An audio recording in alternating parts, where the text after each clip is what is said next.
السلام علیکم ورحمۃ اللہ وبرکاتہ۔ دوستوں، میں نفیس اکبر قاسمی 7 جنوری 2026 کو سماج نیوز سروس کے ایک اخباری تراشی نے اہل علم کو چونکا دیا۔ ہیڈنگ تھی نوح کے ختم بخاری اجلاس میں مولانا سعد صاحب کاندھلوی کا بیان۔ زکوٰۃ و صدقات کے اصل مصرف تعلیمی ادارے نہیں بلکہ فقراء و مساکین ہیں۔ یہ کوئی وقتی جملہ نہیں بلکہ ایک بالالتزام موقف ہے جسے حضرت ہر موقع پر ہر مجمع میں حتیٰ کہ 3 مرتبہ دہراتے ہیں تاکہ بات ذہن نشین ہو جائے۔ سوال یہ ہے، ختم بخاری جیسے مقدس اور علمی اجلاس میں جہاں آخری حدیث کی شرح ہونی چاہیے تھی، کتاب بند کر کے اس موضوع کو چھیڑنا کیوں ضروری سمجھا گیا؟ یہ بیان اگرچہ بظاہر خواص کے درمیان تھا مگر مجمع میں عوام بھی موجود تھے اور جگہ تھی نوح یعنی میوات، جہاں عوام حضرت جی کے کلام کو حرف آخر بلکہ بعض اوقات وہی مطلوع کا درجہ دیتی ہے۔ یہ محض ایک فقہی اختلاف نہیں بلکہ اہل مدارس کے خلاف ذہن سازی، اکابرین امت کے متفقہ فتاوی کی نفی، تحریف دین کی خطرناک شکل اور مدارس اسلامیہ کی معاشی بنیاد پر کاری ضرب ہے۔ یاد رہے کہ دارالعلوم دیوبند، مظاہر العلوم سہارنپور اور بر صغیر کے جملہ بڑے مدارس کی بنیاد ہی صدقہ و زکوٰۃ پر رکھی گئی۔ تاریخی حقیقت یہ ہے کہ بانی تبلیغ حضرت مولانا الیاس کاندھلوی رحمۃ اللہ علیہ شیخ الہند کے شاگرد، دارالعلوم دیوبند کے فاضل، مظاہر العلوم کے تربیت یافتہ، ان کے بعد مولانا یوسف کاندھلوی رحمۃ اللہ علیہ، مولانا انعام الحسن کاندھلوی رحمۃ اللہ علیہ، شیخ الحدیث مولانا زکریا کاندھلوی رحمۃ اللہ علیہ، کسی ایک سے بھی ایسا بیان منقول نہیں۔ پھر آخر یہ موقف ابھی کیوں اور بار بار کیوں؟ اس سے بھی زیادہ حیرت انگیز بات یہ ہے کہ اسٹیج پر موجود علماء نے نہ سوال کیا، نہ اعتراض، نہ تردید۔ پھر 2 ہی صورتیں بنتی ہیں۔ نمبر 1، اگر علماء اس موقف سے متفق ہیں تو صاف اعلان کریں مدارس صدقہ و زکوٰۃ نہیں لیتے، آئندہ بھی نہیں لیں گے، اور عوام کو ہدایت دیں کہ مدارس کو زکوٰۃ نہ دی جائے۔ اگر یہ موقف غلط ہے تو پھر برموقع تردید کیوں نہیں کی گئی؟ کیا علماء کا منصب لا یخافون لومۃ لائم اب باقی نہیں رہا؟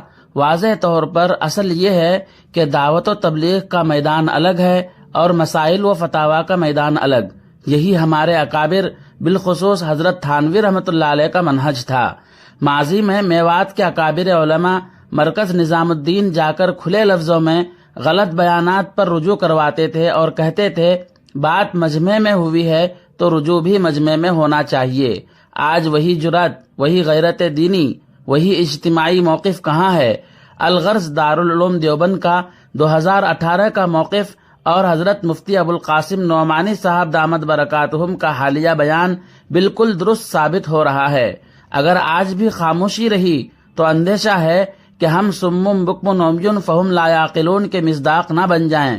اب بھی وقت ہے، علماء میوات اکابر کے نقش قدم پر چلیں اور دین متین کی حفاظت کے لیے متحد ہو کر کھڑے ہوں۔ حضرت جی کے بیان کے مطابق اگر مدارس دینیہ زکوٰۃ و صدقات کے مستحق نہیں ہیں تو پھر دارالعلوم دیوبند کا فتویٰ اس سلسلے میں کیا کہتا ہے؟ آئیے ہم وہ بھی دیکھتے ہیں۔ چنانچہ کسی سائل کا سوال ہے، کیا مدارس میں زکوٰۃ دے سکتے ہیں؟ اگر دے سکتے ہیں تو ان مدارس کی کیا شرائط ہیں؟ بہت سے مدارس میں تو بیرونی طلباء 8 یا 10 تک ہوتے ہیں، سارے محلے والے صاحب نصاب ہیں اور اساتذہ کی تعداد 8 یا 10 ہے۔ ایسی صورت میں مدارس کی تنخواہ اور دیگر اخراجات زکوٰۃ کے روپے سے جائز ہیں۔ بہت سے مدارس میں تو بیرونی طلباء ہی نہیں، محلے والے یا بستی ہی کے بچے پڑھتے ہیں، ایسے مدارس میں زکوٰۃ دے سکتے ہیں؟ دارالعلوم دیوبند کے مفتیان کرام نے جواب دیا ہے، بسم اللہ الرحمن الرحیم، زکوٰۃ کی رقم سے اساتذہ کی تنخواہیں دینا اور مدرسے کے دوسرے اخراجات پورے کرنا جائز نہیں ہے۔ زکوٰۃ کی رقم غریب مستحقین زکوٰۃ مسلمان پر تملیکاً صرف کرنا ضروری ہے، لہٰذا جس مدرسے میں بیرونی غریب طلباء نہ ہوں جن کے کھانے وغیرہ میں زکوٰۃ کی رقم تملیکاً صرف کی جائے، ایسے مدرسے میں زکوٰۃ کی رقم دینا شرعاً جائز نہیں ہے۔ ہاں اگر مدرسے میں تعلیم کی فیس مقرر ہو اور بعض مقامی طلباء غریب ہوں جو فیس ادا نہ کر سکیں تو ایسے طلباء کو زکوٰۃ کی رقم وظیفے کی شکل میں دے کر ان سے مدرسے کی تعلیمی فیس وصول کرنا جائز ہوگا اور ایسے غریب طلباء کی تعلیمی کفالت کے لیے مدرسے میں زکوٰۃ کی رقم سے چندہ دینا درست ہوگا۔ واللہ تعالی عالم۔ دارالفتہ دارالعلوم دیوبند۔